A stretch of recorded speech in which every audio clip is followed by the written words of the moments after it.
What's up, everybody? Welcome to a brand new episode of the Hot Mic here on the soon-to-be John Rocha channel. I'm very excited to welcome you to the show, and I am joined, as always, by the great and powerful Jeff Sneider, the Sneider himself. How are you, Jeff? Hello, Johnny boy! Wait, I'm switching the... What are you switching? What's going on? Wi-Fi. We're good on the Wi-Fi. Oh, there you go. Got to get on the right Wi-Fi. How are you, man? How are things? How are you feeling? How's your week been? We didn't have a second show this week, so this is our first show of the week. How are you? How are things? What's going on in your world, brother? Johnny, I miss you, baby. Oh, gabagoo. Johnny, you no call this week. I was scared. I thought you no love me no more. No, I'm not gonna say it. I'm not gonna get myself. I missed you this week, John, but I understand it was pretty slow. Yeah, it was kind of a light week. Yeah, but today picked up. I mean, we got so much to talk about today for sure. We had two stories that broke just before we got on the air today, so we're going to lead with those stories. But then we're going to get into some social network stuff. We're going to get some Marvel updates. We're going to get into all the stuff going on here in the world of entertainment. We got you covered, and we're going to give you raw, authentic, and unfiltered takes on all of it. There is no bullshit here on the Hot Mic. You all know it. No catering to studios, no catering to creatives or any of that nonsense. We play it straight down the middle, and that's how we're going to do that today. So get ready, strap in, because we got so much to talk about. And don't forget that the Streamlabs and Superchats are available. That's how you show support. Send in your questions. Send in your thoughts and comments. We got so much to talk about here on the show. Jeff, people want to know what you're eating. What are you eating there? Pineapple, because it's healthy for you and makes things taste good. It is good. It is healthy for you. Also gives you regular, if you know what I mean. All right, well, let's get into the first story, Jeff. Let's talk about it. This was massive, but Steven Knight, he is going to be writing the new James Bond movie after setting Denis Villeneuve to direct the next James Bond movie. Amazon MGM Studios now has a writer in its sights to pen the next installment. They are in talks right now, and he has been set to write the pick. And as Jeff says, if they're in talks, it's most likely happening. So this is fascinating, Jeff. This is all, of course, he's coming off of the Ray movie. He's, of course, Peaky Blinders. He's done so many things throughout his career. I think this is a great fit. Interesting to see him with Denis Villeneuve, two guys who have very strong opinions on things that work in film. And so what's your thoughts on this possibility here in the James Bond universe? I think it's a sturdy choice. Sturdy? Ooh. Sturdy. Something that I would expect from a studio that cannot afford to dick around in development and needs a strong first draft. Yeah. Needs it to be of a certain quality and level. Yeah. But, I don't think it's like the most exciting hire. I'm not like a Blinders guy, though. Oh, okay. I mean, obviously, he's a great screenwriter and has done some really good movies, and he's been around a long time. But yeah, he's not someone who gets me out of bed in the morning or anything. a fine choice and like a totally logical choice that should deliver the goods. I think it's a nice hardcore choice. He did Eastern Promises, which is quietly one of my favorite films of the last 20 years. He also did Girl in the Spider's Web. He did, and of course, Peaky Blinders on the TV side of things. So, and he's British, so he's English rather. So the grittiness to his writing kind of lends itself to a Bond that has much more in common with the Daniel Craig interpretation, I would think, than what you've seen before. Because a lot of people thought we were going to go back now to like a Pierce Brosnan type of Bond. Does his hiring, along with Denis Villeneuve, make you think that they're going to be looking for a much more, shall we say, barbed wire, broken glass type of Bond like we had in Craig? Or do you think we are still going to go that direction? I understand that read of it. And that, both of these guys have made gritty movies in the past. But I would not read, I think that's just a mistake just on like a general level to like read into the writer and say, well, they hired this kind of writer. That means that they're going to hire this kind of actor. I don't think you could read into the casting yet. I think, like Justin said in his story, casting is a ways off. It's probably not going to happen until he's wrapped on Dune 3, which is going to be a little while. So, I'm sure we'll get plenty of rumors in the meantime, and maybe I'll even throw out one of them. But I really don't think that anything's going to happen until, like I said, 2026. Right, because they haven't said for sure that he is. It's not like he's locked in and he's signed, and he's still got to meet with Denis. They got to figure out where they're going to go next. But he did. They did meet recently. Oh, okay. And insiders say the meeting finally took place in the last week. Sorry about that. with Villeneuve fully on board. Okay, so he is getting the job. All right, sorry about that. I'll take that back. So he is getting the job. They are going to be working together. But they're saying casting is what. Do you really believe that the casting is still way up? Because once you lock down a director or lock down a writer, casting isn't that much of a leap. I think you got to see what your script is. What's appealing? What, you know? Fair point. Is it more action? Is it more romance? Is it a blend? Yeah, I'm sure Denis maybe has somebody in mind. Yeah, Amazon has somebody in mind, but I don't think that you'll get casting news, like this year. If this is a one-off, possibly with Denis and Stephen Knight. I mean, I go all the way back to 2017, 2018. He wrote a show called Taboo with Tom Hardy. Tom Hardy, who is now kind of experiencing a little bit of an uptick now with Mobland and his film on Netflix. Would it be out there a possibility for them to do a one-off with Tom Hardy as Bond instead of a series of films where you're electing the new James Bond? Do you think the Bond they select will be the main Bond for the next few films, or do you think they might do this as like a one-off, like an On Her Majesty's Secret Service type of approach? I do think that they will go young. Okay. It'll be a Bond who they want to stick around. I don't think that they're looking to just make one good movie and then redo this whole process all over again. Yeah, that could be irritating and annoying and exhausting, I'm sure. But nothing says that. But are Pascal and Heyman signed for multiple movies or just for this one movie? Because it seems like everybody's getting a tryout. It seems like that's the approach. Yeah, I don't think they don't want to get tied down to one creative team until they see what they've got. So, right. I think everybody's just in it for one movie as of right now. Okay. Yeah. I mean, I could see them going with obviously Jeff's probably right in that they'll go with a younger guy. They want to be the Bond for a few films, but if everyone's only here for one shot, maybe they might go swing for the fences a little bit to give them a little bit more time before they have to settle in on somebody. Maybe they're waiting for somebody to come of age, an actor to come of age for them to, I don't know, saddle the Bond onto. Just guessing out of the blue.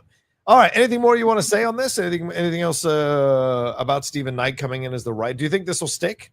Like yeah, I mean, listen, they could bring in another writer down the line, but like I said, this is the kind of a veteran who's going to come in and at least get it to a certain point where there won't be that much more work to do. Maybe they will hire someone else to rewrite them, but he's gonna deliver a strong first draft. All right, fair. Let's move on to another story here, Jeff, that also broke before we started the show. Isaac Chung, that's right, the director of Minari and, of course, recently Twisters. Apparently, he has been tapped to shoot a Ocean's 11 prequel movie. Ryan Gosling and Margot Robbie are still attached, though there's no indication whether they've exited either because of Jay Roach leaving the directing here.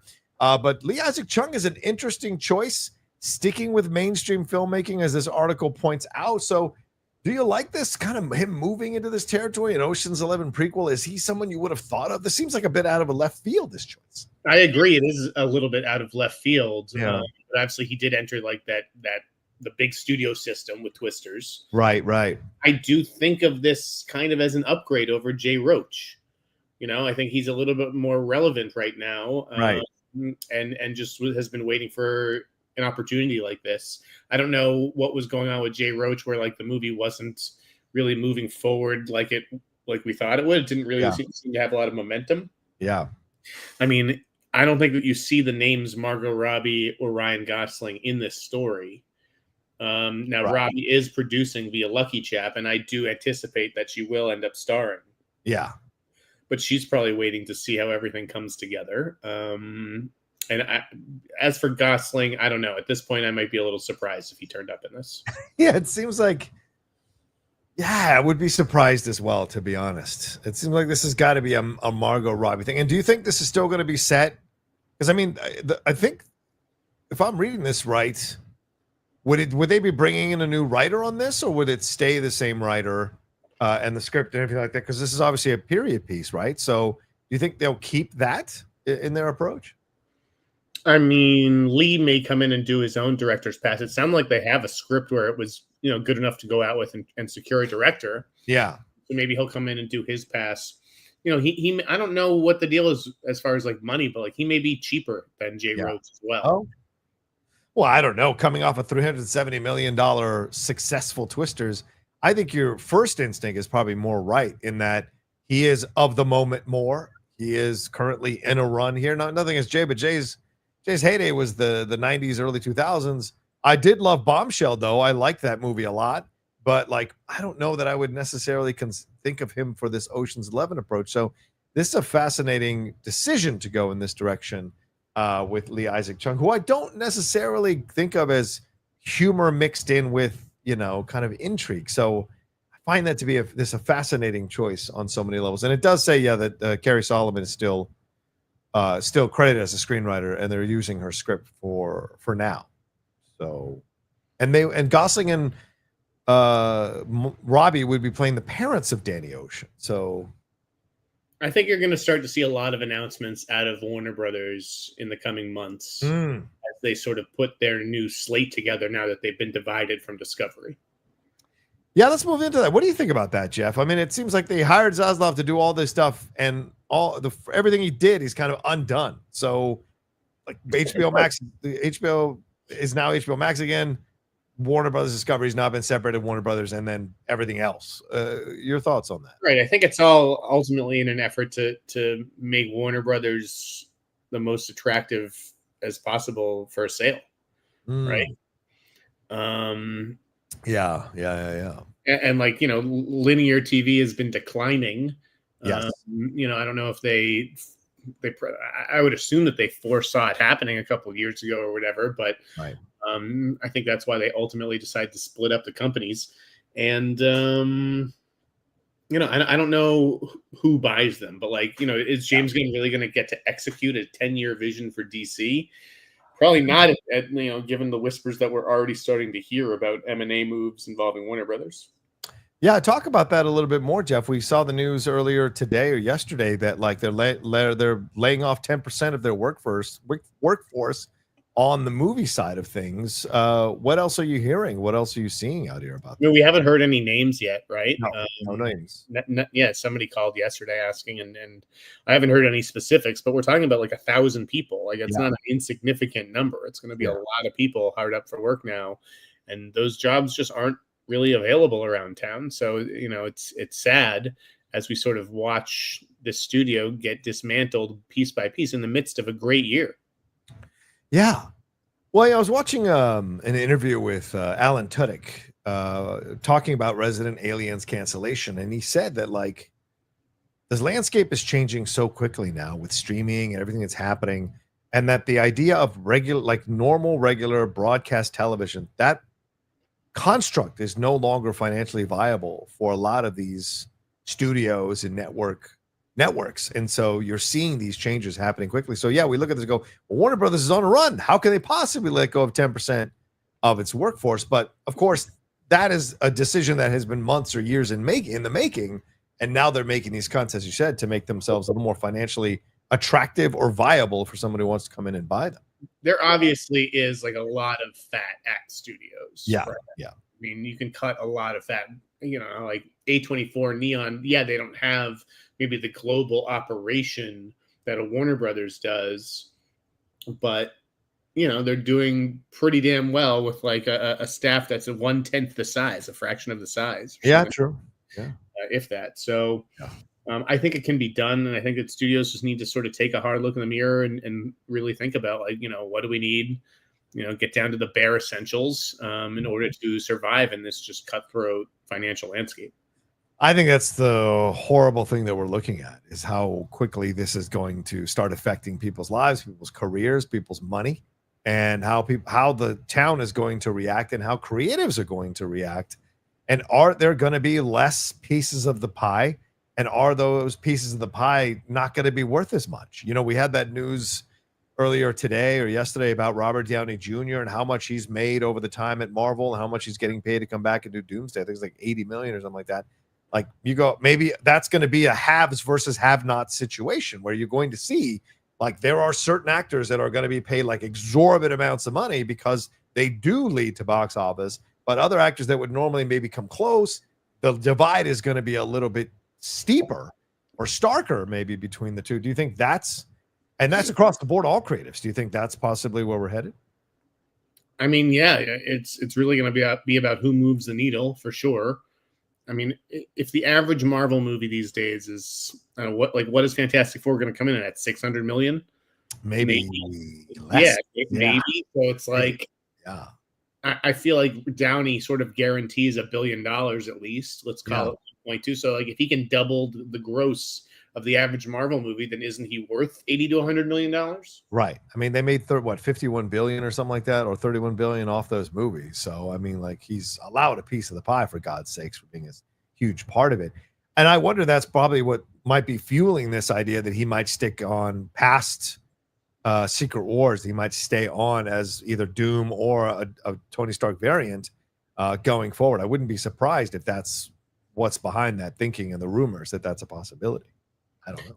Well, obviously, Fantastic Four is set on a different Earth. Right. It just introduces the idea of multiple Earths, and death seems like a very impermanent thing in the MCU. As you saw in the MCU. Yes, exactly. Good point. Yeah, I mean, it's when they're looking at Fantastic Four, it's prognosticated to drop more than Superman's second weekend. It had a strong Tuesday, but the other days have not been as strong.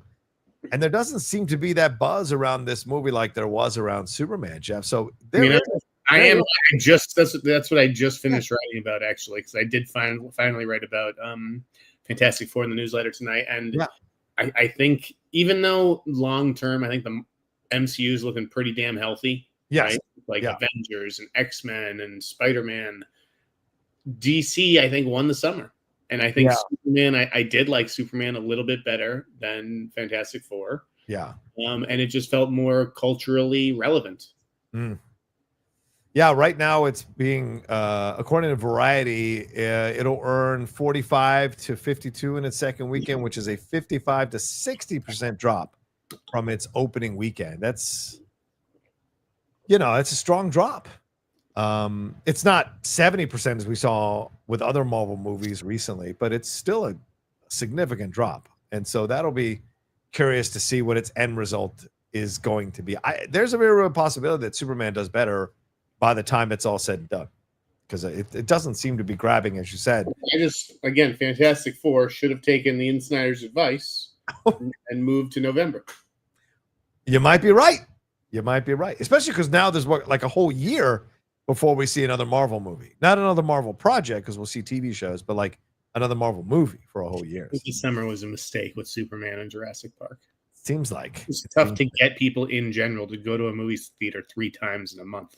Yeah. Most people go 3 times in a year. Yeah, and you coming in as the third film that comes out in that month, maybe not the strongest decision. It's a good point. Well, let's move on to some casting news here, Jeff. We'll swing back to the Marvel and DC side of things in a little bit, but let's move into What's that? I said, we sure will. Yeah. Let's get into this situation. By the way, we have 600 of you watching us right now. Thanks so much for joining us. Please make sure you hit a like on the video, subscribe to the channel, and subscribe to Jeff's newsletter at theinsnider.com. But let's get into the social network part too, Jeff. This is the rumors that are coming across here for casting choices here. You see Jeremy Strong. He is looking to be the front runner to play Mark Zuckerberg in this sequel from writer-director Aaron Sorkin. And you've got Jeremy Allen White, who I'm currently enjoying right now, halfway through season 4 of The Bear, as coming in as Josh Horowitz, who wrote the article that this is based on, this Facebook files that this is based on, and Mikey Madison would come in to play Frances Haugen, who is the Facebook whistleblower. She was the Facebook worked at the Facebook Center, and now she became the whistleblower. So this is a hell of a threesome that you're looking at to be a part of this movie. Do you like this? What's going on here? No, I don't like it. What? Why? First of all, why are we doing this without Jesse Eisenberg? He doesn't want to come back. That's what the articles are saying. He doesn't want to come back. Well, pay him more money. Okay. What are you talking about? Doesn't want to come back? Like, what is he doing? Like, I mean, I don't know. Sorry, I was getting a call from a publicist. Do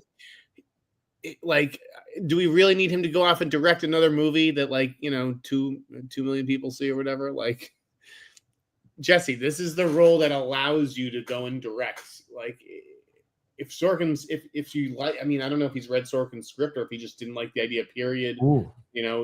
Only would have been involved if Fincher came back or something like that. Yeah. And I wish Fincher was coming back. Everything's mixed up in Hollywood right now. We've got Fincher directing Tarantino movies, Sorkin directing Fincher movies. What is going on? Cats and dogs living together, mass hysteria. I don't like that already. Jeremy Strong, he may only be 46, but he feels older. He's too old to play Zuckerberg, and I also don't. I mean, he's an amazing actor who can probably do anything, but I struggle to see it. I don't really see the resemblance there. Mikey Madison, isn't this whistleblower Frances Haugen like 40 something? Yeah, she's complete, and also the facial structure is completely different. I don't care about that at all. Okay, like I don't know what Frances Haugen looks like. Really? I don't care about an actress's facial structure or if she's British like Emily Blunt or something like that. Like, who cares? I just think she's too young, Mikey Madison. Okay. And she just seems like too of the moment, like too like flavor of the month. Like, give this to Natalie Portman or somebody. Like Natalie Portman. Whoever. I don't understand. Like, yeah, Mikey Madison's an exciting name, but she doesn't represent box office at all.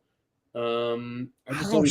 She could. I mean, they were looking at her for Star Wars. Clearly, Star Wars is what sells Star Wars.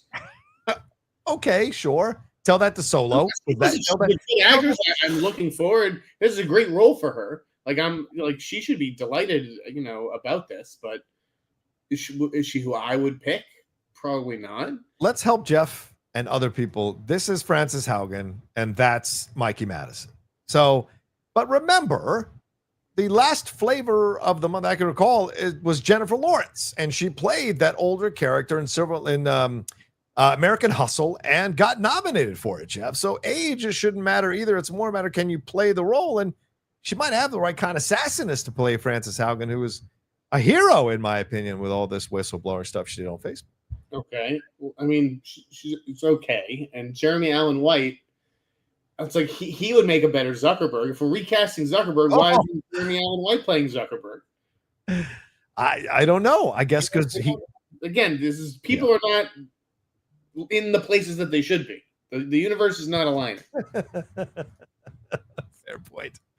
Well, I personally like it because I like all three of these actors. And I agree with you, though, the more I think about it. I mean, Jeremy is so much more cooler than Mark Zuckerberg that I don't know that I would buy him to be able to embody him. Whereas I think Eisenberg is the right amount of geekiness. And yeah, I'm sure he's a cool dude and has a lot of healthy opinion of himself. But like, I just don't know if Jeremy I can buy it. Jeremy has a kind of like evil creepiness to him when he plays this. So is he going to be able to do, are we going to see a more insidious Mark Zuckerberg?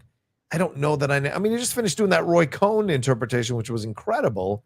So would I buy him to do Zuckerberg? I like it, but I don't know that I would necessarily. I mean, I think what's his face? Culkin is a much more Zuckerberg, you could argue, much more like Zuckerberg from Succession than you would. The idea of Sorkin taking this over from Fincher. It's one thing for Fincher to take over from Tarantino. Yeah. Sorkin from Fincher, that's a step down in a big way.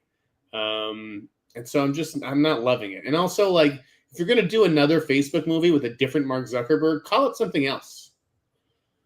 Oh, that's fair. That's fair. I like the this is a social network sequel, and like we don't have no actors playing the people again, unless Armie Hammer's coming back as the Winklevi, which I don't see happening. I really don't see that happening either. I mean, yeah, because you could have called this thing the Facebook Files, right? Because that's what the podcast or the Wall Street Journal investigative series of articles was called, the Facebook Files. So why not call it the Facebook Files? And then you could like hint that it is the social network too. But now they're basically calling it. This is almost like Wall Street Money Never Sleeps. You know what I'm saying? Where like that was so good. You did bring back Gordon Gekko, who brought by Michael Douglas, but everybody else, they were the flavor of the moment.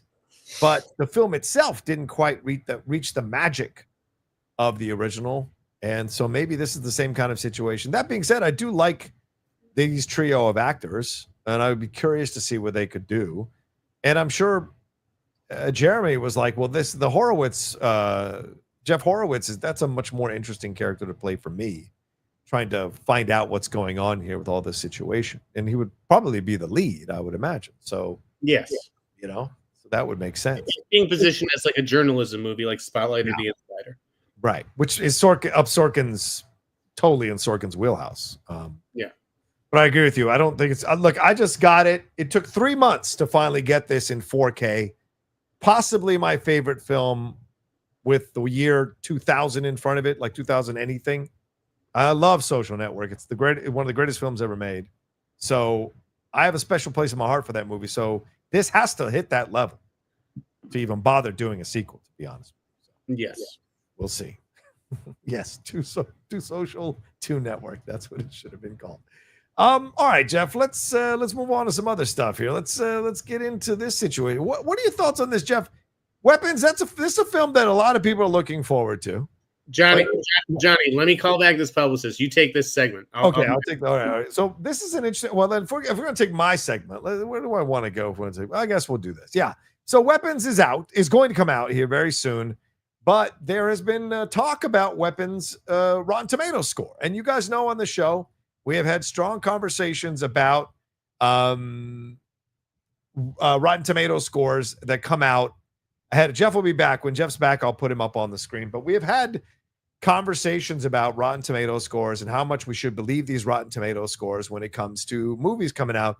And there has been some pushback on the Rotten Tomatoes score for Weapons. There have been some people who've come out and said they have cherry-picked critics. It's kind of like the DC Marvel thing where they have cherry-picked critics to deliver positive responses and did not have the trades critics involved in the early screenings of the films. So far, the write-ups have been from the Mary Sue, Geeks of Color, Slash Film, The Weekend Warrior. This is Slash Film after Peter left it. The Weekend Warrior, Exclaim, Cinema Blend, CG Magazine, IO9, Dread Central, and Next Best Picture.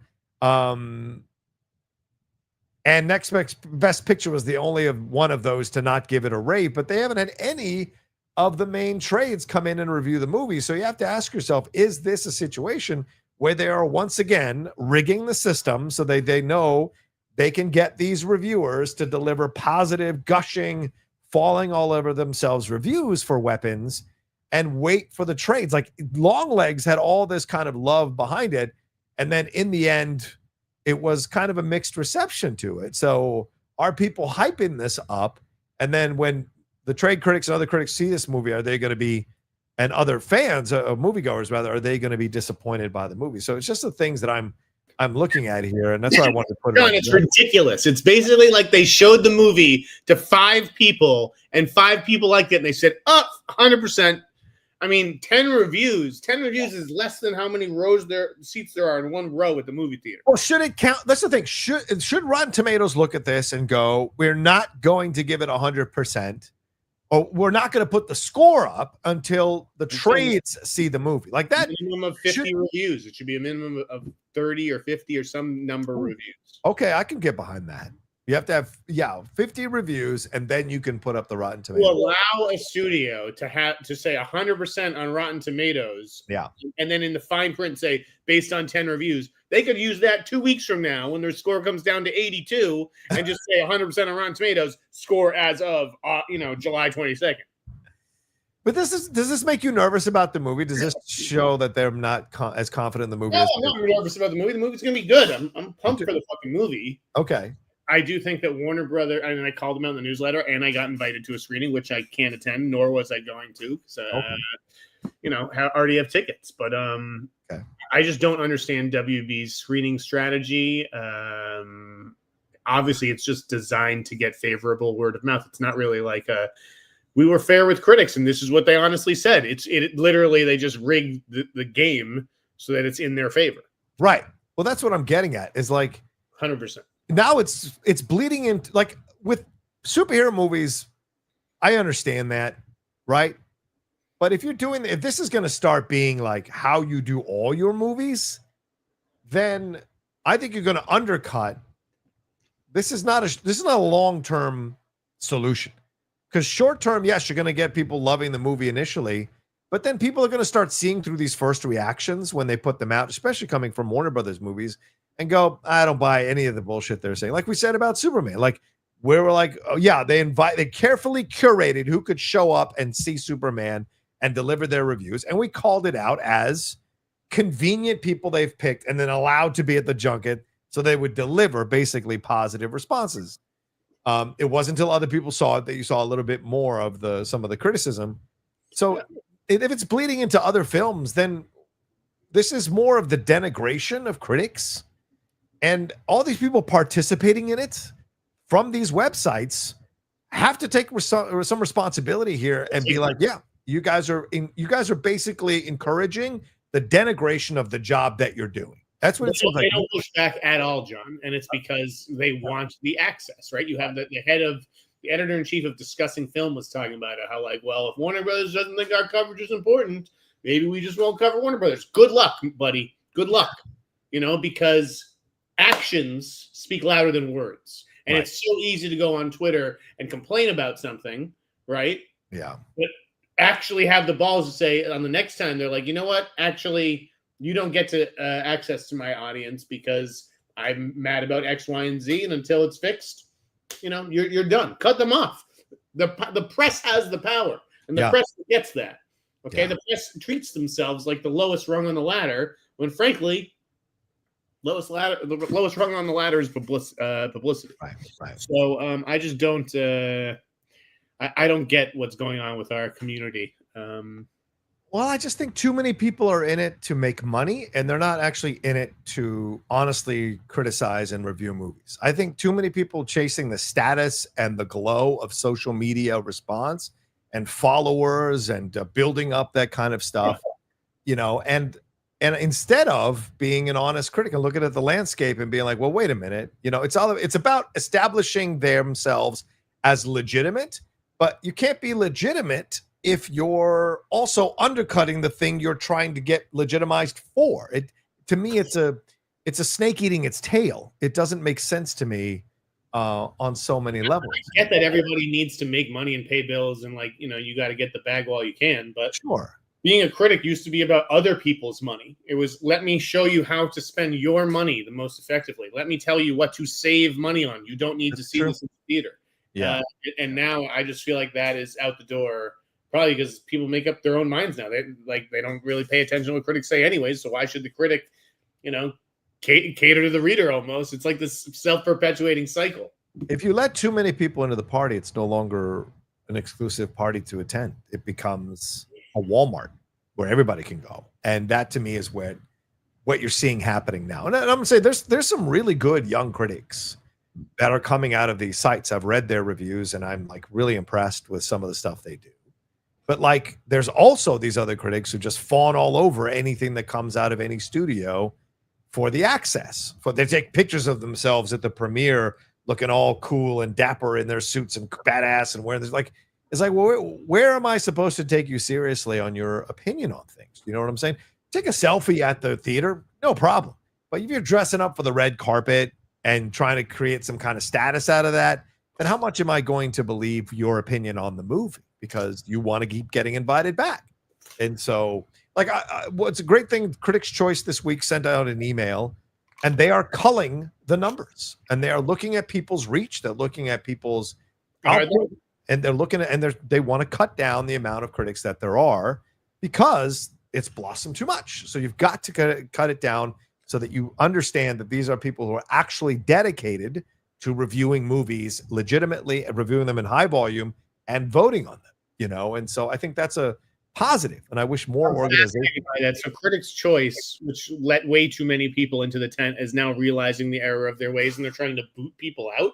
I don't know if they're trying to boot people out, but they are looking at qualifications more, more seriously, and then deciding where to go from there in terms of the amount of people they want to have inside the tent. And I got to say, I respect that. And if I don't qualify, I don't qualify. And if other people don't qualify, they don't qualify. That's the game. And so it's about, if you don't qualify, it's like, well, what can I do to qualify? I'm going to work on that over the next year so that when I try to join again, I meet all the criteria, and so there's a thing there, and I appreciate that. And I wish more organizations would do that. More organizations would be very clear about it and monitor the stuff. I think it gets shady. I think it gets tough when you go out to international critics because you're like, well, they're covering a lot of movies, but those are international movies, not necessarily, domestic movies, and it becomes a thing. So yeah. What is this? Calm down, Rich says. It's like crying to a bouncer to let you in at the club. You mean for critics? Yeah, I don't know if that's for critics. I mean, I get all the screenings, so ain't an issue to me. I get to see all the movies ahead of time. I turn down some of them, but I do get to see them. So it's not like we're complaining that we're not invited to this bullshit. I don't care. So, who just says the person already in the party? I don't know what that means. You guys got to be clear. How about constructive comments instead of snarky bullshit comments that children make? Like, come on, guys. You guys have brains. You guys have an ability to critical think. Send in paragraphs. I'll happily put one up to have a discussion about. But snarky shots are for children. Just letting you know. All right, let's move on, Jeff. Let's go back to DC, man. Let's talk about this. Hey, I thought there was not going to be a Superman 2. And initially it seemed like there was going to be a Superman 2. James Gunn on Threads. Very solid advice, James. Now the Superman is out and the press tour is finished. Do you have any time to relax? Peacemaker press and sequel writing. When are you going to tease the sequel? I just did. And then he backtracked about this a little bit later. Said, yes, sorry, this is the same movie. Superman has a major role. It's not Superman 2. What is going on here, Jeff? Well, did you see what the real sequel is? What is the real sequel? See, you got to keep up on Threads, John. And I'm sorry. I don't have Threads because I'm not a fucking loser. But he said that Peacemaker Season 2 is the real sequel. What? Get it? No. Get it, John? Dude, this guy needs to shut up. He's so annoying. He has quickly become the most annoying person in this entire city. There's absolutely the only one who thinks it. I know you're not. There seems to be a real divide that is happening around James. And the more, and the thing is, he's still putting himself out there more and more and more. Let me host the Peacemaker podcast. Let me do this. Let me talk about this. Why even chime in? Why even chime in on this and say sequel writing? You're doing it because you want people to respond to it. You want people to, and then you got to backtrack and clarify it, but you already got the attention you were looking for. This is attention whore stuff. It really is. It's attention whore stuff. Dangling a little bit of bait, people take it. Now, we're not talking about this story because we want to say, what's the truth here? We're talking about this story because it's about James Gunn doing the things that he's doing, which is he knows exactly when he's putting things into social media to get the response from people. But here's the audacity of it, Jeff. This is the audacity. This is or the caucasity. Here's the other thing that he posted. And he posted this connected to the thread. And he's talking about toxic online conversations. If you see something toxic online, my advice would be don't interact with it. Attention only fans the flames of online toxicity. It's one of the reasons I'm primarily on this platform. It isn't because there are fewer toxic people here, although there seemingly are. It's because it started as an online culture more willing to let the toxic personality in the back of the room shout himself hoarse and go away. When you shout back, you're making that voice relevant. You're giving it a sounding board. You are the midwife helping to birth that toxic voice into the world. You're helping make a few thousand angry voices seem like millions. And to be clear, when I'm talking about toxicity, I'm talking primarily about rage or cruelty. I'm not talking about like not liking something or having reasonable arguments about things we like and don't. Anyway, forgive the PSA, but it's on my mind. So this is clearly trying to be a champion of the people, Jeff. And this is the guy who got in trouble for posting toxic, vile tweets a few years ago, including, I like when little boys touch me in certain places. Like, this is mind-blowing to me that he is going to be the arbiter of toxic online rhetoric. Guys, don't interact with the toxicity online. Just make a $300 million movie about it. Yes, with monkeys typing about toxicity online. Like, that is the thing, right? That shot was an absolute toxic type of shot at people who are sending toxic stuff. You're engaging in the same toxicity. So what he said people should stop doing, he used an entire scene in the movie to do. Now, I didn't mind the scene, but now when you compare it to what he just tweeted, or posted on Threads, you're like, where do you really stand on all of this? Like, it's only toxic. It's not toxic when you do it, but it's toxic when other people do it. I'm so confused. Dude, you think that's confusing? All the Teen Titan stuff is confusing. Like, Go ahead, man. He's turned in a draft. Yeah. She owes him a revision. And she's going to work on that revision while she writes Wonder Woman. And an Agora. Right. Yeah, right. Because there's supposedly not a full script. And this guy goes, one day she sent in an amazing script. Yeah. It's finished. Then I never read the script. We don't have it. Yeah. This magic script, it keeps appearing and disappearing. How do you do a revision of a script without getting the notes on what you're revising? This is like Feige saying we've never gone into a movie without a finished script. And here's Rebecca Romaine Stamos going, hey, I don't know if I'm being back on set because the script isn't finished. What? So yeah, it's listen, I think the content of James' words are good. Well, of course. And it's a lesson I could learn. I don't like to engage in toxicity with people, but I do. I get mad, I call people names, I get frustrated because people feel they can talk to you however the hell they want on Twitter or social media. So I could learn the lesson that James is talking about. I fully concede that. But I also think he's not maybe the greatest messenger to tell me this because of his past tweets and also because of what Jeff said. He used a movie to essentially launch a toxic shot at the people who are writing toxic stuff online. So, yeah. Was he always like this, or is it just since he's been the head of DC? No, I think he's always had a very healthy opinion of himself. And he talks about that in that review in Rolling Stone. Everybody in this business who's successful has to. Yes, right. Even the non-successful people have it. You just didn't find success. But he has a very healthy, and I just think now he's got this. There are so many fans who are like, James is amazing. He is the God nerd that has descended upon us. And so he is almost buying into the hero worship, which gives him even more impetus to feel this way about himself. And so he thinks he can say and tweet and be out there more because there is a strong contingent of people who are just worship at everything James Gunn does. I think that's what it is that he always had this. It's just now being amplified because there's a strong group of people who support everything he does. Well, I think he could stand to hold his tongue a little bit more as an executive. And to be fair with James, he's putting out really good content. So, for all the other side of it, he does put out good work. Right. Take the win and move on. Like all this, well, it's the sequel or define sequel. And is it the sequel? And then you're just like, dude, fucking go write a script or read one. What do you want me to tell you? Or as Rob Liefeld said to Kevin Feige, go watch movies. Go watch movies for God's sakes, man.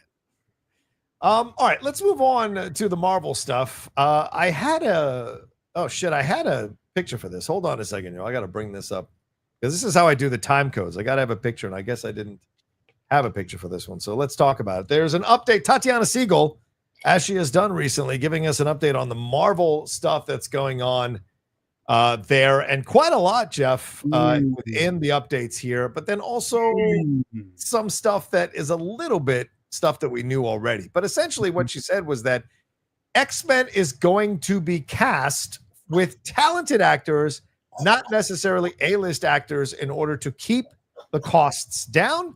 Marvel is thrilled with the reception of Fantastic Four, but they're not rushing to do the Blade film or to do another Deadpool movie. But they are very excited internally for the Black Panther 3 movie. So tell me about these updates, Jeff. What are your thoughts? Oh, I'm sorry. I was eating my giant nothing burger. What the fuck? You guys should all be watching David Poland's podcast. He does like what we do, but spread out over 5 days. Oh, it's just like, what does Tatiana become over at Variety?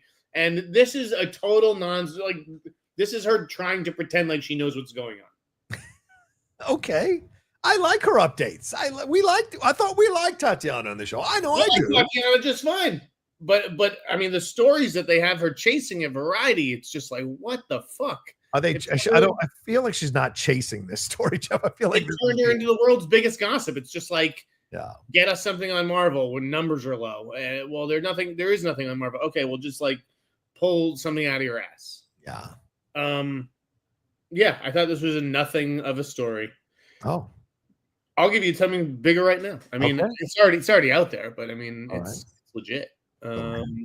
Black Panther 3, that's February 2028. Oh, that's going to start production at the top of 2027. Wow. And that will be in theaters February 2028. Do you know of anything? Do I know what the July 2027 movie is? No, I don't. What's your guess? I'm not making guess. I'm not here to fucking guess. I mean, literally, you've guessed on every show. I don't fucking guess. Okay. Fucking no. Fair point. Yeah, I wouldn't want to speculate. Okay. So Black Panther 3, that's Denzel. And I guess if they're doing a Black Panther 3, if they're going to start at the beginning of next year, Jeff, we are in July. We're about to be in August tomorrow, which is the 8th month of the year, which would give us 4 months before Black Panther 3 is, according to you, supposed to start production. Yeah, I said it's going to start at the top of 2027. Oh, sorry, 2027. Oh, okay, never mind. Sorry, never mind. I was thinking you might know who Black Panther is. So then what does that mean? What does that mean? Next year. Are we going to see, but wait, are we going to see this Black Panther in Secret Wars? Is that motivate that, or will it be before Secret Wars? I have no idea. It wouldn't shock me if Black Panther turned up in Secret Wars. It seemed like it'd be weird to not have that character represented in the grand finale. Yeah, maybe one more time on your left. Have him walk out of the circles or something, and it's a different actor playing him. Yeah. I have no idea. Interesting stuff. Okay. All right. Good tidbit. Thank you, Jeff. Anything more you can tell us on Marvel? Anything more you're hearing? They're going to hire young people to keep costs down on X-Men. Isn't that like every movie? Like, who were we expecting? What A-listers were we expecting? Brad Pitt and Leonardo DiCaprio? Like, I don't understand. I mean, Taron Egerton came out and said that he'd had conversations about playing Cyclops in the past. Yeah, I don't know if that's A-list, but, No. I don't think he's going to be Cyclops either. It just like it was a stuff of like a bunch of obvious stuff, it felt like. Okay. All right. Well, I mean, the Deadpool thing is kind of surprising that they're not rushing to get another Deadpool out, but maybe it's because of all the drama around Blake and Ryan right now with all the stuff that's going on with Baldoni. I don't know, but interesting situation. All right. So you're saying there's nothing else to talk about on that front with Marvel? Nothing else to really get into? Okay. No. We'll leave it alone. What about this? Before we leave all the comic book hero stuff behind, what are your thoughts on this situation? Do you buy that Zach Cregger is pitching a Joker movie? I mean, we're going to talk about his trailer. We talked about weapons earlier in the show, but do you believe that he has got a Joker movie that he might be pitching to DC as kind of maybe a next project, or is this more just kind of fun fodder for the trades to talk about? I mean, he's talked about his pitch or whatever, so I believe it. Do I think that Warner Brothers is going to say yes to it, or that DC is going to say yes to it? No. I think the Joker's on ice for a while, man. Yeah? You don't think even Zach Cregger, if he was going to do because what he's basically pitching is the Brian Azzarello Joker, which is you see a day in the life, 24 hours in the life of Joker as a henchman, which is one of the best Joker stories ever told. So I think that would be an interesting way.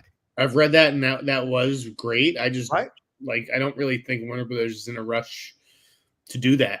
And would that be Elseworlds, or would it be part of the DCU?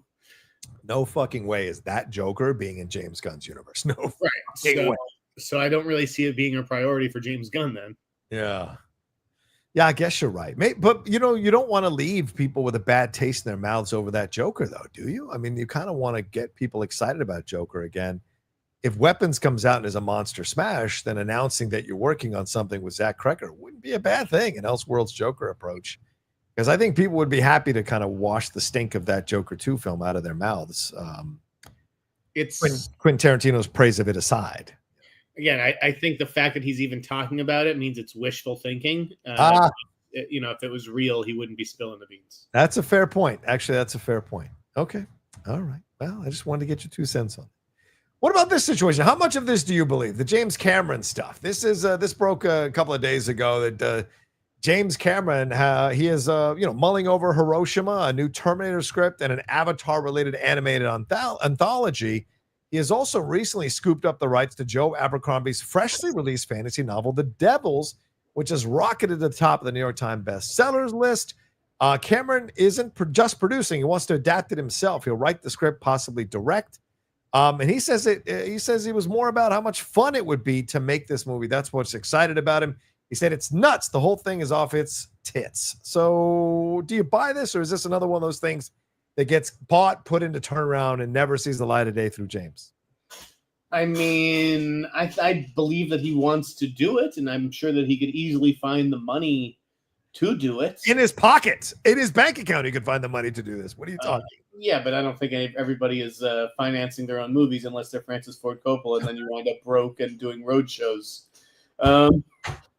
So I don't think James Cameron is going to self-finance it. But who wouldn't, invest in his vision? Oh, sure. No matter how long Avatar 4 and 5 take, and his appetite for this story above others that he wants to do, like the Hiroshima movie. I mean, there's only so many years left and so many movies left to make.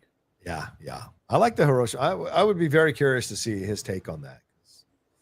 Yeah, he's got strong opinions. I'd be interested. But it makes me want to go get this book now, Jeff. And maybe order on Amazon and see if it's The Devil? Yeah, see if it's sounds like it'd be up your alley. Off its tits. Why not? It's fantasy. I like fantasy. Off its tits. Okay, in weird news of the week, Celine Song is apparently writing a sequel to My Best Friend's Wedding. Dermot Mulroney revealed that Sony was eager to move forward with a sequel to this movie, with their legal team already contacting the cast representatives to check on availability, discuss salary terms, and that the sequel was written by Celine Song. According to Collider, Song has only been tapped to write the sequel. For now, no director is attached, but it wouldn't be a surprise if Sony decides to offer her the directing reins. And she's coming right off of Materialists, so this seems like an odd left turn for Celine Song. Nuanced filmmaker. Go ahead. Yes. I wonder where this story came from. Yeah, exactly. Tell us, Jeff. Tell us. I will say that several months ago, yes, Jerry Zucker was doing a screening, I think, of Ghost. Oh, nice. It was for like its 30th anniversary or 35th anniversary. I don't know what the fuck it was. And he let this cat out of the bag. That Celine had written the script? And I had a spy in attendance. Oh. I called Zucker and asked if he could confirm what he said, and he said he didn't remember saying that. and then magically, you may have recalled me breaking a story about Celine Song doing an HBO show about esports. Yes. And then, this was still out there in the wind. So anyways, she is writing the script. She is not going to direct this movie. I mean, it would not be the movie if she was going to direct the movie. She is not directing the movie, and I do not think that she wanted this story out there, to be honest. I don't think this was ever supposed to be publicized. But it felt like fair game in the wake of Dermot Mulroney coming out and saying Sony's, has been calling about cast availability. Yeah. That's what I think made it more real and thus reportable. Oh, okay. So I think it's like, I love My Best Friend's Wedding. Okay. I saw it when I was 13, I want to say, and I went to an all-boys Jewish summer camp. Oh, and when it rains, we do Mac and movies. They take all of us to McDonald's and then to the movies. And they took about 150 of the older kids to see My Best Friend's Wedding. Ew. All boys. I don't think most people liked it. No. I loved it. I thought it was great. I can appreciate a good rom-com, and it totally holds up. And I'd love to see those characters all these years later. But yeah, I don't think that Celine Song, after Materialists, I don't really think that she has like the deft touch that it requires. Not that Materialists, like I like Materialists, but it was too self-serious. It wasn't a fun, light movie where like people are gonna sing, like they did in My Best Friend's Wedding. So, anyways, I think it's a good legacy sequel play for Sony. I think that Julia Roberts is going to get Oscar nominated this year for After the Hunt. Oh, true. Right. She's going to be hot again. Yes. And this makes total sense, but not for Celine Song, the director. Yeah. I mean, you know, everybody gets into movies, has those movies that they love. And sometimes the movies that they love are incongruous with the movies they make, you know? And so I think this is a situation with Celine Song. I wouldn't think My Best Friend's Wedding would be something that she would appeal to her. But the fact clearly it must have, since she wrote the sequel, she must have really enjoyed the original. So fascinating. It's just an odd turn. It's just an odd turn. But it's a job you take for money. Yeah. Right? Yeah. If the studio is going to pay you a lot of money to write the script to the sequel of a movie that you like it's true. It's true. It may not be the right movie for you to direct right now, but yeah, I think it's a good assignment gig. Fair point. Well, listen, we got 750 of you all watching right now. Thanks so much for joining us live here. We appreciate it. Please remember to subscribe to the channel down below. Leave us your comments if you're watching later. I will do my best to put the time codes up as quickly as I can. And also, Jeff, where can they subscribe to your newsletter? Bro? TheInsnider.com. I swear there's one coming. It's been, it wasn't busy to start this week, and so I didn't have enough to write about. No. And now it's been an overwhelming amount of news in the last, 36 hours or whatever. Yeah, so I am going to try to get one out tonight. Okay. Jeff, let's get some trailers here. What were your thoughts on Avatar, Fire and Ash? This came out a little bit earlier in the week. And then The Conjuring Last Rites, as I think the final Conjuring movie in this series. What were your thoughts on both of these? Didn't see the new Last Rites trailer, but the first one was really effective. I think, and I'm not a huge fan of the Conjuring franchise, but I really did like the first trailer for Last Rites. The one to drop today is excellent. Scary as well. I mean, I don't know if I'll check it out because I feel like my ticket's already sort of sold for that. And, right on. You don't want to see too many of the scares and that kind of stuff. And then Avatar, I think it looks great. I think that's a really good franchise. I don't know that if you were to show me different images, if I could actually say, oh, that's from the first movie, that's from the third movie. I mean, yeah, it's all one big fucking Avatar stew at this point to me. I think this one looks cool, and I'm looking forward to it this December. Did you see anything else? I like the Avatar trailer. I reacted to it. I thought it was great. I didn't react to the Conjuring one today because I've never seen any of their films. But after watching this trailer today, I was like, you know what? Maybe I should watch these movies because I'm sure they embellish what this couple went through because it's supposedly based on their true experiences from their files. So I want to see this now. I kind of want to go back and watch these Conjuring movies. So at least it did that for me. It get me excited to jump into a new series of movies. Any other trailers you see this week? Did you see Eeny Meeny? Did you see The Terminal List? The Eeny Meeny was a good trailer for a Hulu movie. Samara Weaving. Yeah. You know, I think she's so hot, but there's a reason that movie's going to streaming. She's just not a theatrical lead. Bro, if it's I think she is a theatrical lead, but for smaller movies like she was in Ready or Not. I think she's good for that. But she makes confounding decisions. Why are you showing up as the 30th person in a Scream movie? I don't understand why you're doing that. She does a lot of genre stuff. I like a lot of movies that I suspect you have not seen that I have seen. Oh, fair point. Probably. Yeah. And they're not very good. So I think she kind of denotes a B tier, but I do think Eeny Meeny looks fun. Yeah. There was a trailer for Twinless, which I think looks good. That's the Sundance movie with Dylan O'Brien. That looks good. What about Zootopia 2? Did you end up watching that this week? I didn't watch that one. Okay. Eternity with Miles Teller and Callum Turner. That didn't look good to me. Really? That looked like every other, A24 indie movie. Oh, which guy am I going to choose and wind up with? And I don't know, looked like just bad sci-fi. Yeah. It felt like sci-fi materialists, maybe. I don't know. It felt that way. Like, which one am I going with? Yeah. I actually like the trailer for this little horror movie, Whistle. Okay. With an Aztec death whistle with Daphne Keane. I like the trailer for Lost Bus with McConaughey. Yes, you are championing that movie. You are championing that movie. I mean, anything you got a regular blue collar guy who's saving 24 kids from a fire. You got me. Yeah. I don't want to watch Terminalist Dark Wolf, but I've liked every trailer I've seen. And I didn't mind the one with Chris Pratt. So I didn't see it. So. Yeah. So just throwing that out there. What about Goat? Did you get a chance to see that teaser, that animated? No, I didn't see that one. I'm sure. Or Blue Moon? Did you see the Blue Moon trailer? I did see the Blue Moon trailer with Rogers and Hart. looked okay, but I'm not looking forward to either of the Linklater movies, to be honest. And it's just like the subject matter. Like, I don't really give a shit about the Rogers and Hart relationship. Right. I don't care about the French New Wave. So the Nouvelle Vague, that's the other movie that he has.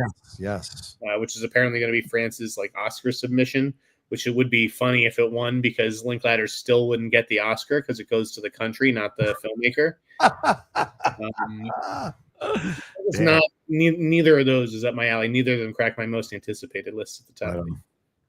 By the way, on a side note, I tried to get the screeners for Alien Earth. FX turned me down, man. FX. I think I have a healthy social media following and a good amount of subscribers, but they turned me down. But they said they will send me notices for when their series are coming, and I can submit to try to get the screeners ahead of time. But I was bummed to miss out on Alien Earth because I wanted come on over, baby. Yeah, there you go. But I did get an invite to see the first 2 episodes on screen, kind of like Shogun a couple of years ago. So I will go to that screening through the people down here in San Diego. So I'm looking forward to that. What did I want to say? Oh yeah, Jeff, before we get into the questions, because we're over an hour already, anything that's coming out this weekend that you've seen together? A Naked Gun. What else? Something else is coming out. Have you seen any of these? Nice Guys 2. Did you see any of these films? Didn't see Nice Guys 2. Naked Gun review runs tonight in the newsletter. Okay. Thumbs up overall, I would say. Nice. I just thought it really did capture the spirit of the original movies. Okay. And it was a worthy successor, and Liam Neeson was kind of perfect, I thought. Did you see it? I haven't seen it. No, I had to miss out on the screening because I had something else going on that night. But how happy? I mean, like, what's your feeling on the Liam Neeson, Pamela Anderson? Love it. Wow. Okay. First of all, this guy is tall. Yes. He's rich. Yes. He's got an Irish accent. That he does. And he's hung like a moose. Okay. I didn't know that, but all right. That's the rumor. So sounds like Pam Anderson's type. What's not like good for Pammy. And he's waited, God knows how many years, since he passed away to seriously start dating. If it's a thing for the movie, whatever. But I hope it's real because they have great chemistry. It's an amazing world that you go from Tommy Lee and Motley Crue to Liam Neeson, Ireland's own Liam Neeson. No, don't get me wrong, Liam's a badass, but it's still an interesting journey, to be honest with you. Yeah. Hey, they're getting up there, she could fuck guys in their 20s and 30s if she wanted. Whoa. But yeah, Liam Neeson, what's not to like? I got a special set of skills. Yeah. So that was good, and Together was really good. I thought. I don't want to go overboard in my praise, but I think if you're gonna walk out of that movie satisfied. Like, it just really works, and I do think it helps that Alison Brie and Dave Franco are a real couple. I think that adds another layer to things. Yeah, it's 91% on Rotten Tomatoes critics side of things, 80% on the audience side of thing. So makes me excited to see it. So yeah, a lot of top critics are enjoying the movie from the trades and from newspapers. So I'm going to see it. I was a little nervous about it, but I'm going to see it. I'm going to see that one, and definitely Naked Gun. But Naked Gun tomorrow. That's like, I might do a movie fest and hit all 3 of them tomorrow. Movie fest. We will see. Is there anything else I wanted to talk to? Oh yeah, so let's talk about. I don't have any picture for this, Jeff. I forgot to get a photo for this, but what are your thoughts on the Wizard of Oz AI situation? I watched the 8.5-minute piece that was on CBS Sunday Morning, the great Ben Mankiewicz, a guy I had the pleasure to meet a couple times. And he profiled what is happening here with the AI developments, and that Wizard of Oz is essentially the test case they're using to show it in the Sphere in Vegas. They are adding AI to it. They're cleaning up the grain and all this kind of stuff. I got to be honest with you. I'm of 2 minds. One, I understand why people are upset, and the film purist part of me gets upset. But the piece of me that loves technology is blown away by this shit. So I don't want to pay $200 to see the movie because that's like the running cost for a ticket, $119 to $200. But if I was invited to go, I would go. What are your thoughts on this? I don't care. They're cleaning it up with AI. They're degraining it because people don't want to be in the Sphere of all places and see the grain. Yeah. So be it. I mean, we'll always have original versions on DVD, VHS, all kinds of shit like that. Yeah. I don't love filmmakers like going back in and the way Spielberg or Lucas have, but Right. like this is a different thing. It's an experience in the sphere. It's not like on a movie screen necessarily. Right. Things have to be done maybe to adapt it for that and clean it up. I have a friend who's been working on it for ages. Really? I was scared of secrecy about the whole thing. I knew about it a long time ago. Wow. But yeah. Who's going to Vegas and spending an afternoon at the Sphere watching this movie? I would do it if they invited me to cover it for my channel. I would happily cover it. But if you were in Vegas for 3 days, like most people are, spending 2 to 3 hours, and a lot of people want to see the Sphere. But is that what they want to see there? I'd rather go see like a nature documentary or something, or the Matrix, the Wizard of Oz there. Yeah, or the Matrix, which I think screened. No, I'd rather see the Eagles. I saw clips of the Eagles show they did there, which was absolutely stunning, man. I would have loved to have seen the Eagles. Noah wants to know how gay am I? I'll ask your dad. No is another one I think we can ban today. Yeah? All right. Yeah, I think No gets the boot. I saw something else he said. No, I'm sorry that you hate your life and that you have to come into this show and act the fool, but it's not going to help your life. You're still going to go back and have a shitty life. So I'm sorry, buddy. Yeah, Noah. Do what you need to do to fix it. Don't let the door hit you. Goodbye. Yeah, attacking us isn't going to help your life, buddy. Only looking at yourself in the mirror and taking the steps to fix your life is going to help. So glad you tuned in. All right, so there you go. Let's get into the questions then, Jeff. We're at a minute or an hour and 10. Let's get into some of these questions and maybe it'll pop up and spark some conversations. We'll see here. It's that Shadow says, "Hey, John and Jeff, did you guys ever see Small Soldiers? And did you think it's time for a sequel or a reboot? When I was a kid, I loved that movie." That movie missed me, Jeff. I'm an 80s kid, not a 90s kid, so I never saw Small Soldiers. What about you? That was another Mac and Movies movie that we saw at summer camp. If I'm not mistaken, that feels like an August release to me. And it was fine. I thought it was okay when I was a kid, but it wasn't a movie that I revisited. So should they be doing a sequel to it? Like, there's rumors about a sequel. Yeah. No, I could see like them rebooting that property. I guess, but no, I don't think anybody needs a sequel. I don't think anybody remembers it. What about the? Oh no, there are a lot of people that remember Small Soldiers. You're crazy on that. A lot of people that remember that movie. They love it. Wacky Wally 8 says salute.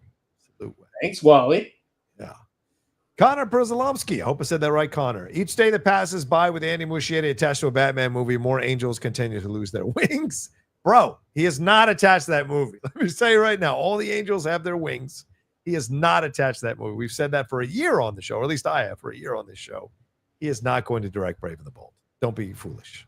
Jeff, any thoughts on this? No, not him. Maybe Drew Goddard. What about Drew Goddard? Ooh, I like Drew Goddard. Why not get Lee Isaac Chung? Apparently he's available to come in and do these things. So Sambo says, thoughts on the movie Together. Have you seen it yet? Jeff gave us his thoughts a few minutes ago. Yeah, thumbs up. Yeah. I like Dave Franco more than most people. I've always liked him. I say it quietly. I'm a bigger Dave Franco fan than a James Franco fan. I got to be honest with you. I think he's better than Zach in Neighbors. I'll tell you, I'm honest. I've always liked Dave. Yeah. Dingus McNally says Cillian Murphy as the Bond villain since Stephen Knight is writing the new movie. Also, Will Poulter for James Bond is my pick. Well, that's what they do. They definitely let the writer cast the movie. Well, I mean, they are letting Sorkin cast the movie, I meant. But yeah, you got to direct it too. I don't think Stephen Knight is going to have any say in the casting process. Sorry. You know who'd be good? Will Poulter. Well, by the way, I just saw Will on The Bear. As I said, we're halfway through. I like Will, man. He's a really engaging energy, bro. I think he'd be a fantastic kind of out of left field choice for James Bond. Me too. I like him too, and I think he's a better actor than some of the people who have been rumored. I agree. And he's due for like that big step up, and Bond could be it. Who the weenie says Rocha, Terry McLaurin requesting a trade. Thoughts? Oh, I didn't see that. He'll regret it. Stupid, man. Terry is not a generational receiver. Okay, he's a good receiver, but Come on, man. A top 5 quarterback, dude. What do you want? You want to go play with fucking Dre May or whatever the fuck? I know, where are you going to go? Jaden Daniels is going to take us to the Super Bowl possibly, and you want to roll on out of there? So dumb, man. Yeah. Joel Davis, what's the word on the rumor Taika Waititi's Star Wars film has a production code name and could be the next film after Sean Levy's Starfighter film? Do you agree, Jeff?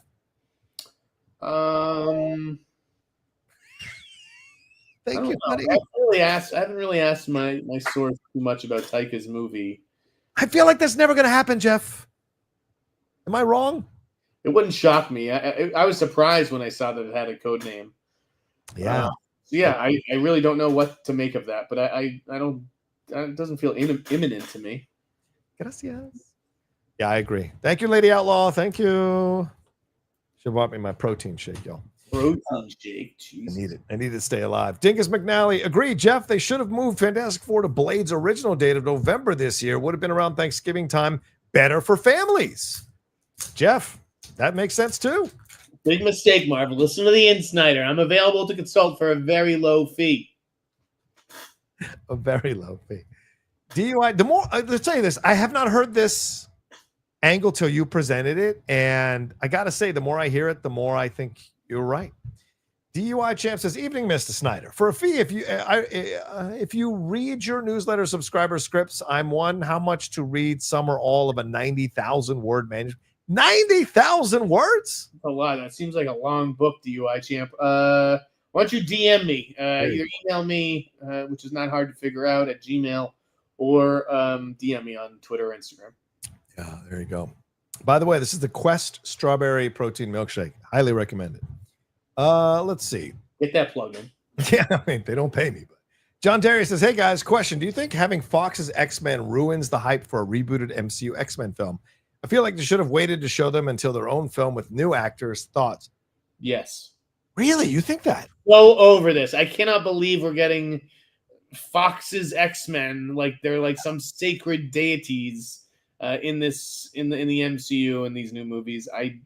Can we move on, for Christ's sake? It's a weird thing because it's not like the X-Men movies were hard done by timing or whatever. Like, there's some really bad X-Men movies. Now, yeah, they all delivered pretty much good work through most of those movies, but for God's sakes, I don't understand the obsession people have with these characters. And we already said goodbye to them at the end of Deadpool and Wolverine. We had a whole fucking montage saying goodbye to them. Why are we doing this again? It makes no sense to me. Evan Dorley says, "I love Lindelof's work, but I know Mundy is show running Lanterns. How much influence does just one writer have in a show with multiple writers involved?" Jeff? I mean, I think it just depends on the writer on the show, who the other writers are. I'm pretty sure Lindelof has a good degree of influence on Lanterns. Yeah, well, it's like what? Matt Reeves and what was her name on Penguin? Francis, forget her name, but like Lauren LaFranc. Oh, Lauren LaFranc. Sorry, Lauren LaFranc. Like, it's Matt Reeves' universe, but Lauren ran the show, but Matt was like, offering input. So I think it's kind of that situation. DUI Chimp says, "Brother Rocha, there's been a noticeable lack of Star Trek Strange New Worlds discussion on Geek Buddies. You all were huge fans of the first 2 seasons. What's up?" What's up?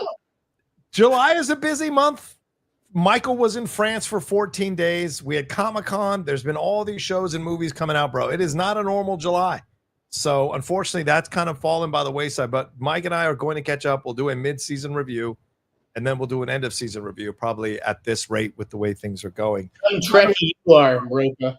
I know. By the way, go back and see those view counts for our reviews. It wasn't that strong. So, I appreciate your desire, though. Thank you. Got to be all about that Trek life. Yeah, I'll put it tattooed. Calligraphy. John Darius, how long do you think fans will have to wait for casting news of X-Men? I'm guessing after the release of Doomsday with an introduction of the rebooted team at the end of Secret Wars. Yeah, what do you think, Jeff? Do you think after Doomsday or do you think beforehand? I mean, we've been hearing rumors. You've been hearing rumors, rather, for some Doomsday. So next December? That seems far off. Yeah, I think you're going to hear something before then. Do you think they might pop up, not necessarily as the X-Men, but maybe people, 1 or 2 of them in Doomsday? Oh, I mean, I have no idea because I don't know how the action is split between Doomsday and Secret Wars. But yeah, I would imagine that you start hearing casting next year. Early or mid? People have got to be locked down. Yeah, that's true. Alan Smithy, that's the difference between fresh and certified fresh. You need substantially more reviews to be certified fresh. Right now, weapons is only fresh. I mean, do you think that the average consumer knows that distinction though, Smithy? No, that's what I was just gonna say. Yeah, Smithy. Nobody. So it's all a bunch of bullshit, dude.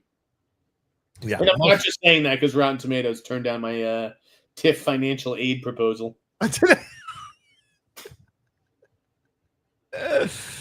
They're like, white man, you don't need more money. You're good. Yeah, exactly. It felt like that. 34 Virgo. Is it smoke that Brandon Sklenar is preparing for Batman and Asher Angel as Nightwing? If smoke means it's not real, yes. What are you like preparing? Like they're in the gym right now? Like, yeah, he posted pictures of himself saying, getting ready for a big role while he's in the gym working out. And it sounds like it's Fast, that role, the Taylor Sheridan movie. Yeah, it's that. It's not. He's just fucking with y'all with the Batman illusions. There are other, like, I love that. Every time I say, oh, I've got a story tonight, it's Wonder Woman, it's Batman, it's one of the two, because those are the only big movies out there. No, I did Eyes the other night for a very different rumor. Ah, yes. Although I'm told that the Eyes set off a wave of speculation across Hollywood. Wow. And that's why the Social Network story dropped. Because other reporters could say, look at Jeff, he posted Eyes last night. He's gonna drop, he knows it. He's gonna drop it. And then they're like, we're gonna drop it first. I had no idea about the Social Network too. This was something else, and it's juicy. Okay. Don Ronaldo McWhiskey, I just want to send support for this great conversation. Cheers. Thank you, Don. Don. I am too fly Cam. Are you guys upset he talks too much? I think he means James Gunn. That he double speaks? I really don't get the Gunn outrage. What's the story here? Yes, he talks a lot. We get it. I am too fly Cam. Let's make it clear. We are allowed to express a displeasure about a person and the way they're handling things without it being a triggering word like fucking outrage. I hate when people say, let me go to the most extreme description of what's going on here. We're just telling you our opinions on the situation. We're not mad about it. We're not hitting fucking canvas punching bags with baseball bats. We're just talking about it. So, Jeff, I don't think we're outraged about it. Do you think we're outraged about it? And yes, it's about. I'm outraged. I'm actually leading a protest later. I'm the sign's already done. What do you want? Gun? Is it gun control? More gun control with two ends? Is that what it is? I mean, it would be nice if a PR person could get him under control. But hey, there's no one who can talk him into stopping. No one. 34 Virgo. Using a percentage, what are the chances Luis Esposito takes over for Kevin Feige? Also, is there any truth behind Batman showing up in Clayface?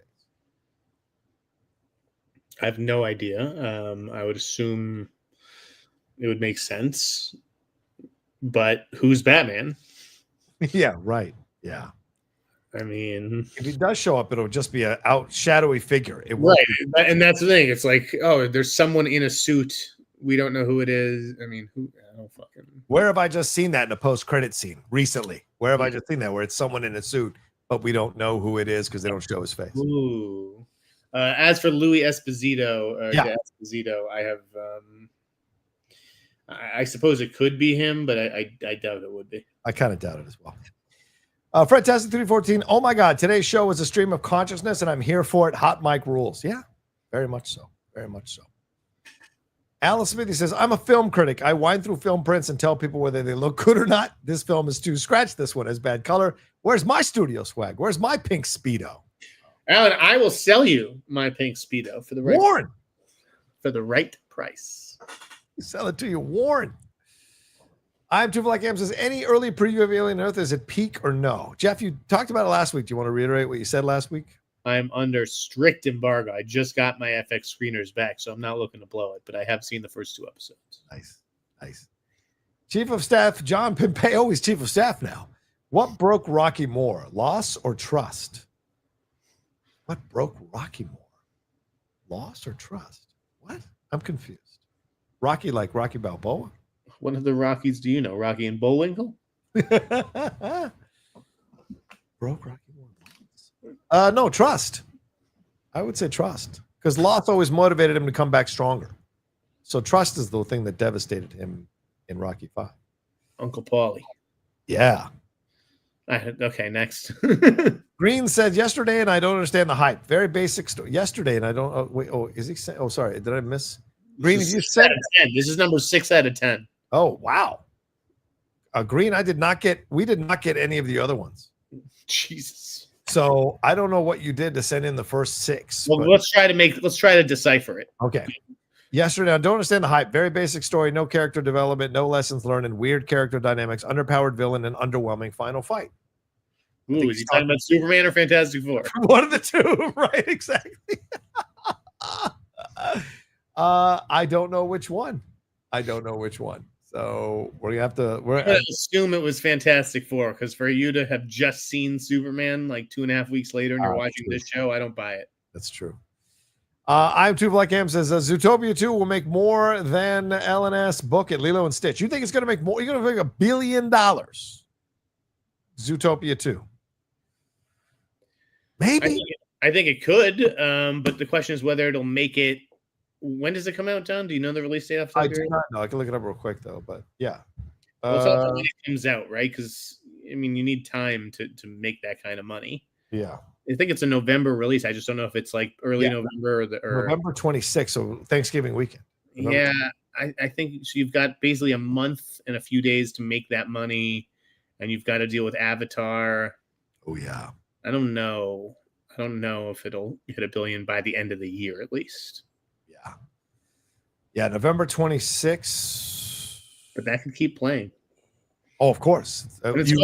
Wicked as well. Wicked is before it, right? And then you have Five Nights at Freddy's, which is probably not Avatar. You're right, December 19th. Yeah. So, yeah. I don't think it'll make it. But then again, it could be one of those Christmas ones that just keeps going, like you said. So we'll see. Green saw Fantastic Four. That's what he was talking about. Fantastic Four. So there you go. He let us know. Alan Smithy, have you guys seen the trailer for Sketch? Yes, I want to see Sketch, and I haven't been invited to any screenings. Okay. I'm going to blame Angel Studios. What is Sketch? What is that one?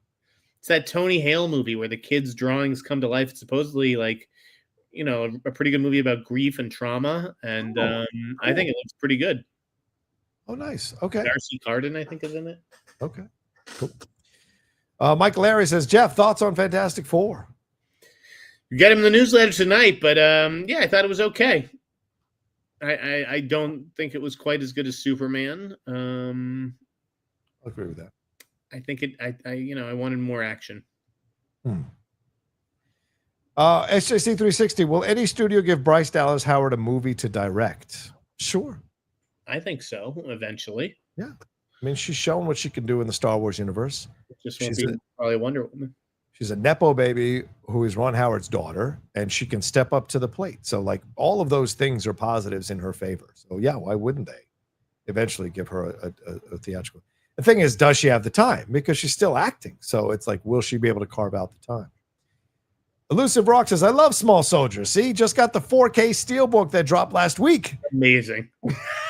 It's amazing. David Cross was high out of his mind during production. You can tell, LOL. Does Soups or Fantastic Four take the comic book box office crown? Superman, I think. Superman. Yeah. There is just not the kind of hype around Fantastic Four like there is around Superman. Like, just go through social media and see how many Superman posts you see versus Fantastic Four posts. It's very clear. 34 Virgo, I'm a Washington fan and Terry can walk. He is a good number 2, not a number 1. He barely gets over thousands of yards like last year.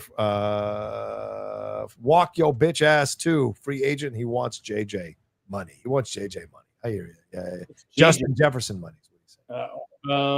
Well, no wonder you walk with shit fans like you guys. You're all like, fuck this guy. He's a number 2, not a number 1. You guys are terrible. He's a number 1 receiver. For us, he's a number 1 receiver, but you're not gonna put him above Jamar Chase and all of these other receivers on other teams. He's the best receiver in the league. Like, I don't take him over DK Metcalf or Justin Jefferson. No way. He's a top 15 receiver. Top 15, yes, agree with you. Top 15 for sure. Yes, I don't disagree there. Yeah, apparently the sides are too far apart, so he's requested a trade. For money, I will run fantasy football teams, by the way. Ooh. You guys want to play with your friends, but you don't really play NFL, and you finish last every year because you don't pay attention to it. I am available to be your ghost manager. I might do a league with you this year. I'm in kind of in a mood. Robert Giacinta. Schmodown League. What? Try to get into the Schmodown League. Who's in the Schmodown League? Like me and Barbarian Craig and Ellis. First of all, I, as the outlaw, should not have to try to get into you. I should be invited with a red carpet and petals and flowers to be a part of the league, for fuck's sake. We'll see. I'm not the commit. I don't have that kind of power. I have more titles than all of you. Robert Giacinta says, just got out of She Rides Shotgun. Great movie. I don't even know what that means. Was it? I wanted to love She Rides Shotgun. It's the new Taron Egerton movie. I'd read the book a few months ago. I thought it was just okay. I kind of understood why it's getting, dropped this weekend in theaters. Okay. Would you take this? Has some great sequences in it. Has like one excellent car chase, but on the whole, wasn't impressed. Would you take this over Smoke, or would you take Smoke over She Rides? No, Smoke is better. Okay, Smoke. So if you're gonna do anything with Taron Egerton, watch Smoke. I'm Too Black Game says yes to gun I control. really like him as an actor. I really, really like him. You like Taron? Yeah. Yes to gun control. LOL. Will you be at TIFF or no? Yeah, Jeff. You going to TIFF? Still don't know. Oh, Still haven't decided if it's worth it or whatever. Yeah. It's expensive. Fair point. Especially now that I didn't get my Rotten Tomatoes grant approved. I guess it was calling Rotten Tomatoes the fucking worst thing that happened to film criticism ever consistently for the last decade. That may have hurt my chances. Also, constantly calling yourself not a critic may have hurt your chances. Jay Barrett Mash says, yes, Rocha, I do think you guys have gun outrage. No other explanation exists. None. Certainly not this guy telling half-truths and outright lies. Right. Just kidding. No question. I just wanted to send you guys support. Thank you, Jay Barrett. Appreciate it. Aaron Mansfield says, Spider-Man Brand New Day, set leaks, hopefully soon. That's definitely how I want to learn about things. Set leaks. Yeah, it's always the best. Forget watching the movie when I should. It's all about those set photos. It's all about the set leaks. All right, let's get through these questions here. These Streamlabs. Omar says, Jeff, Night Call is a masterpiece. Hollywood needs to make more original films like this. Glen Powell's Huntington moving to 2026. Yeah, it does feel like that with Huntington not being at any of the fall festivals. Like if that wasn't at Toronto, I don't know if they're aiming for Sundance or South by next year or what. But it was a bummer. I was looking forward to Huntington this year. And yeah, Night Call. Glad someone took my advice. Glad someone checked it out on Hulu. If you are watching this and you haven't seen Night Call on Hulu, check it out. Nice. All right. Chris says, tired of people thinking Brandon Sconar is training for Batman. He is training for Fast, folks. I don't see that casting to compete with Pattinson at all. I'm saying the same. Fig said, any casting rumors on Kaczynski's Miami Vice? Yeah, Jeff, have you heard anything on Miami Vice? No, I haven't. Maybe hunt that down, man. I'll find out. But I'll tell you, after F1, what about Damson as Tubbs? I don't know. I like Damson as Tubbs. Klaus says, hi, Jeff. Is anything close to being greenlit at DC? Maybe Booster Gold or the Jimmy Olsen series? Jimmy Olsen is getting made, yeah. Yeah. That's happening. Booster Gold, you don't know anything about. I heard a little something about Skylar recently, but I have to keep it under wraps. Skylar. So, by the way, I forgot he was in Booksmart. I was watching like 30 minutes of it last night. I was like, oh, shit, he's in this movie. Yeah, totally forgot. A lot of a lot of talent in that movie in Booksmart. A lot of young talent. Very good cast, I agree. Yeah. Kev said, is Justin Kuritsky still writing Sergeant Rock? And who would you like to see replace Luca as director? That film is never getting made. Jeff, they're not doing Sergeant Rock. Yeah, I mean, I think that they actually will do it. Really? Okay. I do think it'll happen. But yeah, definitely. Luca's obviously off of it. And, who would I want to see replace? Honestly, that's not a bad one to bring in Mr. Suicide Squad. Oh, really? Okay. What do you think? Ayer? Yeah, I like Ayer. David Ayer's Sergeant Rock with who's in his next movie? Who's the star of his next movie? I don't know. I don't. Oh, Jason Statham? You think Jason Statham is Sergeant Rock? That's not the star of his next movie. Who's the star of his next movie? Mr. Bradley Pitt. Oh, Brad Pitt. Hey, I'm down with that. I like that idea. Starting Fury, starting this new Ayer movie. Wow. That would justify a Sergeant Rock movie to me if you got Pitt. Aren't they working? Am I wrong on this? Am I getting my wires crossed? Isn't he also working with Affleck and Damon on a project, or no? David Ayer? I thought he was. Oh, I don't know. Maybe not. You may think of another guy who would be good for Sergeant Rock. That's my boy, Carno Joe. Oh, Joe Carnahan for sure. 100%. Carno Joe is a man's man. Like, you want a fucking Sergeant Rock movie, Carno Joe's going to make it. 1,000,000%. Give me Carnahan. Jeff likes Filet-O-Fish. Jeff and John, when y'all going to see each other and have a dank ass burger while baked as hell, maybe grab some sour cream and cheddar chips and cookies for late night snacks and sleep over, watch some movies. Barra.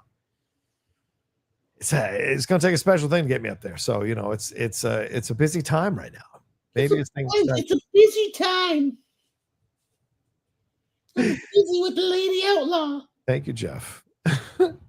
Samuel says, what is a movie that terrified you as a kid? Mine is The Good Son. I was shocked that was Macaulay Culkin being that creepy. My parents didn't even realize it was rated R. The greatest movie ever made.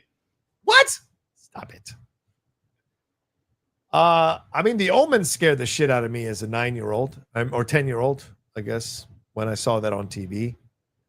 The scene with the kid, with Damien on the bike, knocking the maid's ladder out from under her. She falls. That was, and then the woman throwing herself off the roof to hang herself. Whew, that was crazy. Puerto Geekin, what's up, Puerto? Good to see you, brother man. Have you seen the trailer for Primitive War? Seems like a more creative approach to a dinosaur movie than what we've been getting from Jurassic franchise. It doesn't have the same caliber of acting, budget, or production value, but it looks like fun. I have not seen this. It's the second person who's mentioned that. I haven't watched the trailer, but I did hear about it in the last week or two. I forget who said it or what the context was. Okay. You know what? Pap did. I took my buddy Pap to the Naked Gun. I think he mentioned it. Okay. All right. I'm taking a look at it right now, and I'll put it on the list of things to watch. 755,000 views. Oh, wait, 2 million views on the. Oh, really? Okay. I'll take a look forward to the Shelby Oaks trailer on Monday. Oh yeah, the new posters dropped. Those look good. Shout out to Chris. Best of luck. Let's see. Jeff Sneider, Chocolate Cake. Jeff, any word on Drew Goddard's Matrix movie reboot or sequel? Is Michael B going to be the lead? I have no idea. Yeah. I mean, he seems like the kind of person that they would bet on if it is a black lead. I don't think the idea of a new Matrix movie is a good idea at all. Yeah. He's doing a reboot right now with Thomas Crown Affair. I don't think you can starring in reboots or whatever. I did get a little bit more about the Taylor Russell thing. Oh. But there was very much a reason that Charles Roven, the Oppenheimer producer, came on to that movie. I think Michael had trouble making his days. Whoa. And he was falling behind schedule, and that's why Roven came in to crack the whip. Maybe he's doing too much at once. Oh, shit. Burns is in the chat. Chris Burns? What's he got? What's he saying? He says, you've taken Pap to premieres before me? Yes, I took Pat this week to Naked Gun because you didn't play basketball last week, Chris Burns. And I had to invite somebody, so I invited Pat when we were walking out. That's how it worked. I'll take Burns to something. Oh, okay. Take him. Something they gotta make more comedies. It was cool to see a comedy with a comedian, so I gotta find a funny movie to bring Burns to. They don't make comedies. Naked Gun is the only thing you're gonna be able to take him to. Our screening started with a PSA, that PSA that went viral. For the price of one movie ticket, you could save the comedy genre. It was good. It was a good opening setter, You know what I didn't like is them releasing that scene from Weapons. Don't put that out yet. Let people see this cold. Why would who would watch this? Yeah. That's another thing. Who would watch this? Why? Why would you do that? That's why it's CinemaCon. The second they do that, the first 12, 14, 20 minutes of this movie, the second it happens, earbuds go in, and I fucking focus on writing. I'm not looking up at the screen at all because I don't want to see. Yeah, no, I don't understand. Wait, there's a comments here from Amazon CEO Andy Jassy. He said, we cannot wait to get started on 007's next adventure. James Bond is in the hands of one of today's greatest filmmakers. This is being reported right now. Jeff, I think we're going to get casting sooner than you think. I don't think they're going to wait till after Dune 3. I really don't. I think they want to set this in motion. I think you're wrong. I think that you will not see casting this year. I wasn't wrong that they were going to move fast. So I think they are going to do that. What did you think? They were going to take their sweet ass time? You said they were going to wait. So, you know. What are you talking about? You said they were going to possibly wait till Nolan was available or whatever. And I was like, no, you don't make this move unless you want to move quick. And they moved quick. I'm throwing it out there. All right. Anyway, where were we on these Streamlabs? Hold on. Samuel says, thoughts on Happy Gilmore 2? I'll let you know when I watch it tomorrow or tonight, maybe. I have not heard good things, which is why I haven't watched it. Yep. How bad is it? Real bad. Like, I was not prepared for how bad. Like, people would tell me, and I was like, you're fucking crazy. Get out of town. And all those people were dead on. It is staggering in its badness. Damn it. See, so I haven't watched it because I've heard nothing but bad things from people I know. Nothing but bad things from people I know. I don't want to put myself through 2 hours of a terrible. It was an hour and a half. I would have watched it by now, but 2 hours. All right, Samo. Wait, no, Harrison Ford. Hey guys, it's Harrison here. Sure it is. Question for John and Jeff: what meal or food item are you both looking forward to eating in the next week? Good burrito or chocolate cake? It would be dope if you got baked as fuck and shared a meal with John. Oh yeah, it would be fun to get high with Jeff and have a meal. We've always the idea that you can even handle the joints that I smoke is hilarious. All right. What am I looking forward to eating next week? Good steak. I make all my food at home now. I don't go out anymore to fast food. 3 months now. So. I have no cooking ability, and I'm definitely getting a steak this weekend. I highly recommend the Ninja Grill. Real easy. It's way better than the Foreman Grill. Let me just tell you. John likes George Lucas. I do. Jeff, what's the word on Batman Part 2? Is Reeves getting a trilogy or not? I can't understand what's going on, Jeff, man. Help me. What do you make of the Colin Farrell comments on Batman Part 3? What? He said some stuff about Batman Part 3? No idea. I have no idea what's going on. Nothing makes sense to me. We live in the upside down world. So many ways. We've got Trump trying to pardon Diddy and Ghislaine Maxwell. Oh, please don't even. I can't even with that. Living in the upside down right now, folks. I mean, we had Triple H standing next to Trump today at some function. I'm like, Triple H, the guy who has $3, you're standing next to a guy who could be in the Epstein files, one of the worst pedophiles in the history of our country, but you're cool standing next to him. The fuck is wrong with people's brains? And Lawrence Taylor being trotted out, Jeff, that was heartbreaking, man. That was heartbreaking. All you needed was Trump putting strings on him to dance him around like a marionette, man. Ugh. Anyway. Jalapeno cheddar Cheeto John. Hey, Jeff, you look handsome today, man. That powder baby blue makes you look like a young Vin Diesel. Ooh. Wow. Okay, quick question. What's happening with Sam Esmail? When will he make something as good as Mr. Robot again? I don't even know.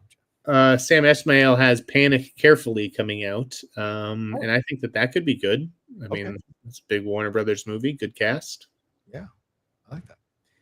Get Jeff a better chair. Underrated monologue in a movie. What's your underrated monologue in a movie? My vote is Rocky's speech to his son in Rocky 5. What's yours? Bro, that is not an underrated monologue.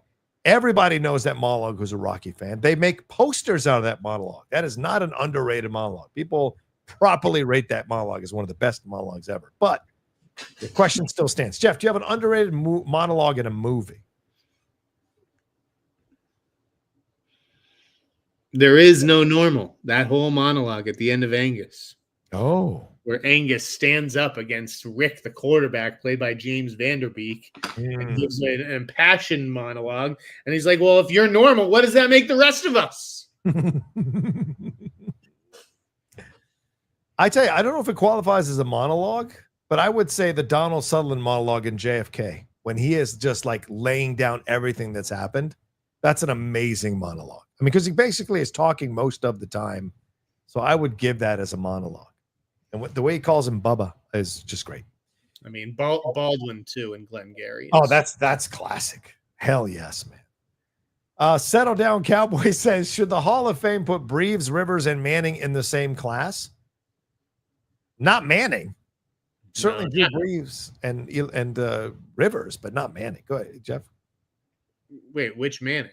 Eli. Payton's already in. I think you could put. I think Breeze probably goes in before those guys. First ballot Hall of Famer Breeze for sure. Yeah, Eli. I mean, he has the Super Bowls. I don't know that like regular season he was nearly as good as Breeze, but like I could see him going at the same time as Rivers. I think Rivers is better statistically than Eli, yes. Although he didn't win.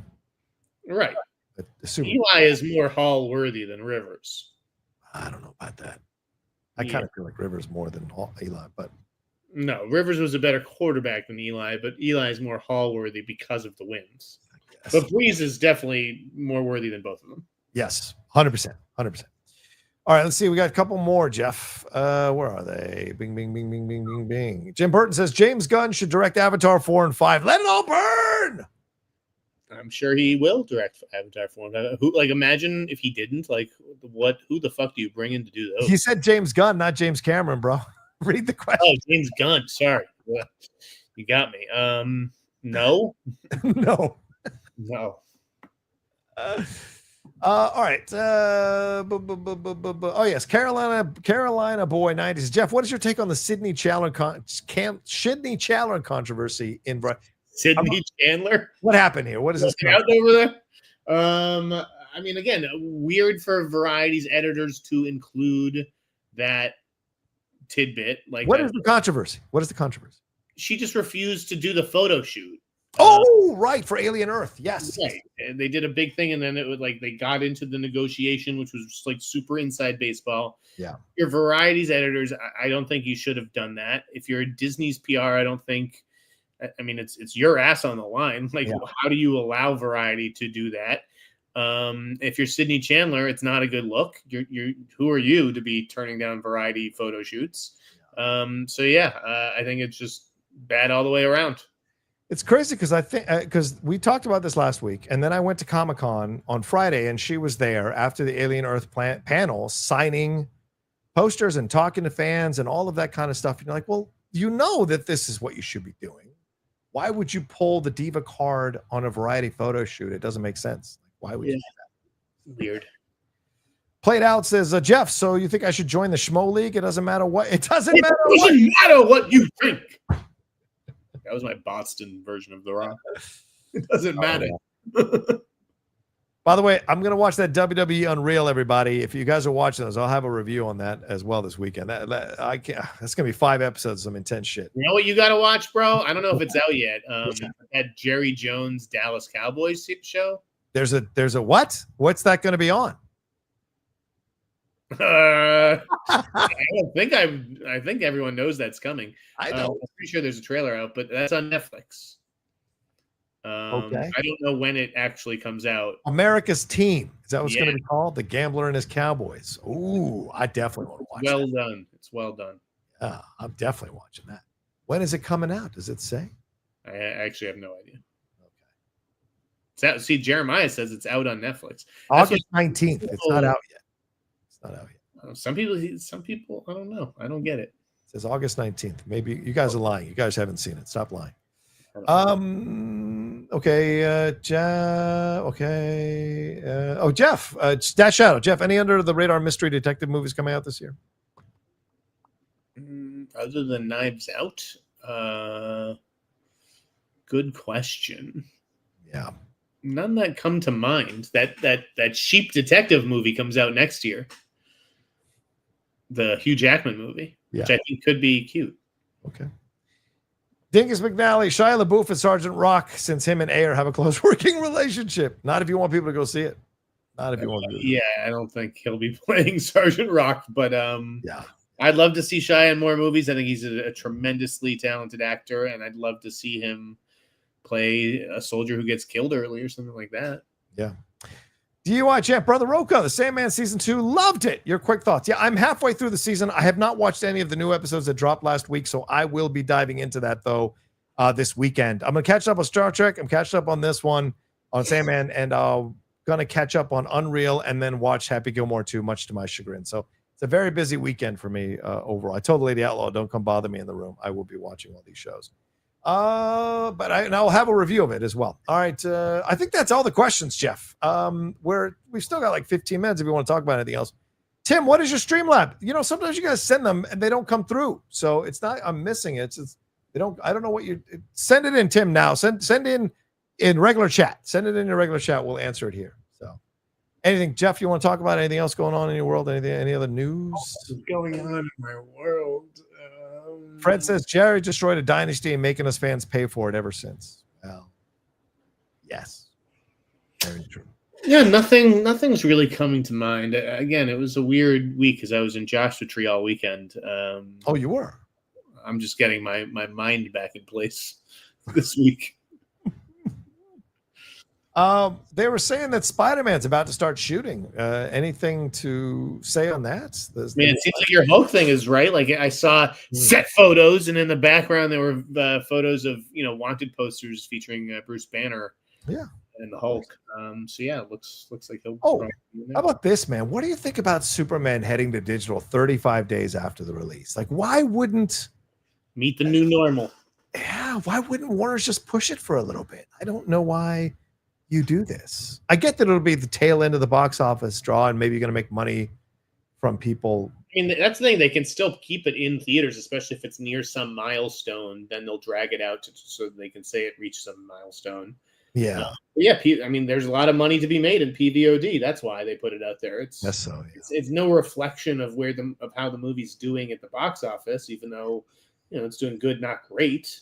It's just a reflection of this is what there's a huge demand from people who want to see Superman and don't want to go to the theater to see it. So let's satiate that audience and charge $24.99. It's fair. Plus, there's already like bootleg copies online, and so they try to avert all that kind of stuff. Tim, here's Tim's chat. He said, big Fantastic Four fan. Does Jeff know if there'll be a focal point alongside the X-Men in the Mutant Saga? And Jeff, can I get a big Johnny boy? What are you? This is like me as the Thing. Being like, I'm not going to say it.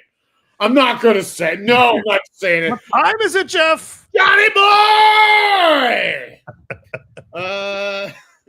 Will the Fantastic Four be a focal point alongside X-Men? I would assume that Marvel has huge plans for Fantastic Four. Like I said, Fantastic Four and the New Avengers are going to be the characters that sort of populate the MCU and go in and out of all these kinds of movies and universes. Right on. All right. Is there anything else you've seen this week? How about this Nuremberg trailer, Jeff? What is this crap? Why is Rami Malek and Russell? It could be good. I don't know. That was a terrible 46 seconds. Woof, Eddie. Woof. Yeah, it looked a little B tier for a movie that's ostensibly an awards contender. It looked a little Lionsgate straight to DVD back when they had straight to DVD. Yeah, there's a whiff of that. I caught that whiff. Yeah. Eric Messerschmidt is supposedly the DP for David Fincher's Cliff Booth. Good for you. I mean, he's good. It makes sense. Works with Fincher a lot. Did you see the Figgis teaser trailer for his documentary on Megalopolis? No, I haven't. Dude, what the fuck? Like, who was watching that? I am totally going to see that documentary. I really like Megalopolis and Francis Ford Coppola to watch a documentary about the making of that movie. Like, yeah. He's apparently, Figgis says that he chronicled everything. Like, he was not kicked out of any rooms. He was a fly on the wall. So the teaser is mind blowing. Yeah, pass. Any Spider-Man news? Anything you're hearing? No. I'm sitting on two good stories, but like I said, I was holding one for a month, and the other isn't quite there yet. There's smoke there, but it's not quite there yet. I will have maybe a little update on a certain horror franchise soon. Ooh. Like Texas Chainsaw? Like I saw.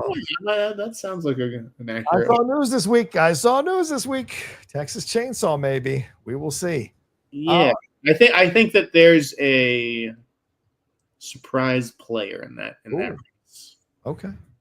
Was it JT Molnar who posted a picture of He did. I definitely think that he is the other finalist. So interesting. We'll see. Social media, the place to play games, I guess. Anonymous says, which of these 80s shows did you love and why? A-Team, Greatest American Hero, Cheers, Remington Steele, and V. I don't think Jeff saw any of these shows. Did you? Yeah, I didn't really watch any of those. If anything, I watched a few episodes of Cheers here and there, which is good. But well, A-Team is classic. I love A-Team. Greatest American Hero has soft spot in my heart. Cheers is still one of the greatest sitcoms, if not the greatest sitcom ever made. I never watched Remington Steele, and V was awesome. And it always blows my mind that V was only on for like 2 seasons. It feels like it was on for like 5, but it was great. That was a damn good show. And the remake was not that good on ABC. So that's what I would say about that. All right, Jeff, we should get out of here. That's all our questions. We're almost at 2 hours. We should roll on here. So thank you all so much for joining us. We appreciate you all madly. Jeff, where they can find you and subscribe to your newsletter, please let them know. OnlyFans.com. No, sorry, theinsnider.com for all your movie news needs. And yeah, I should be publishing tonight. I'm going to have Oscar predictions up soon. Oh, wow. Already. Okay. I'm getting a little peek at one I can't mention. But that's going to give me a little advantage over the other prognosticators. Nice. And what else? Yeah, that's about it. That's all I got for you, Johnny boy. I'll see you next week. Okay, there you go. As for me, you can follow me at The Rocha Says, Twitter, Instagram, and TikTok.